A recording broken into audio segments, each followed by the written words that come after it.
Masak apa tu?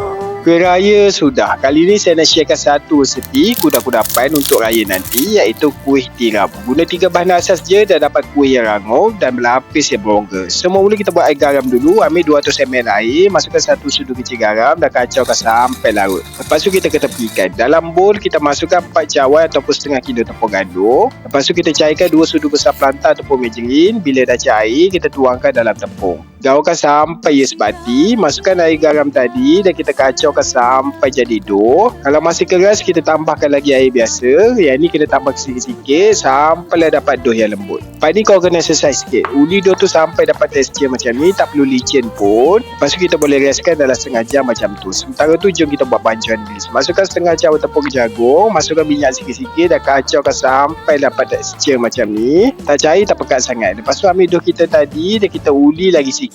Time ni dough ni dah lembut, so senang sikit kita nak handle. Lepas tu kita ambil dough ni, kita buatkan bulat macam ni dan kita bahagikan dough ni menjadi 8. Nanti senang kita nak canai. Ambil satu dough yang kita dah potong kecil tadi, kita bulatkan macam tadi dan kita taburkan sikit tepung atas dia. Lepas tu kita boleh canaikan. Kita lepaskan dough ni sampai jadi nipis. Untuk ketebalan tu agak-agak dapat tebal sikit daripada kulit popiah tu, kira dah okey dah. Lepas tu kita ambil baju gelis tadi, kita sapukan atas permukaan dough ni sampai rata. Lepas tu kita gulungkan sampai dia habis. Macam kita buat lasam tu, ambil scraper ataupun pisau, kita potongkan dough kita ni agak-agak setengah inci macam tu. Okey dah. Lagi besar kita potong, lagi besar kuih kita ni. Cantik je lapisan ni. Tekan sikit guna jari dan kita lepaskan lagi sekali. Jangan terlalu nipis. Dapat kira ni macam okey dah. Lepas tu bolehlah kita gorengkan dalam minyak yang panas. Api jangan terlalu besar. Kita goreng kuih kita ni sampai kembang elok dan warna kemasan macam ni. Lepas tu kita boleh angkat dan kita toskan minyak. Untuk sautan gula, kita blendkan gula ataupun kita guna gula icing. Kita tabur atas kuih kita ni dan kita gaulkan sampai sebati. Nak cantik lagi sautan tu, campurkan sekali dengan gula kester.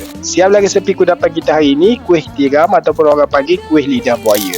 Ingatkan pokok je, rupanya kuih pun ada. Anyway, kalau makan kuih ni memang tak cukup sebalang. Dengar tu, rangup kan? Memang sedap. Sempat lagi nak buat raya ni. Untuk lebih lagi banyak resepi, boleh follow, like dan komen. Jom makan.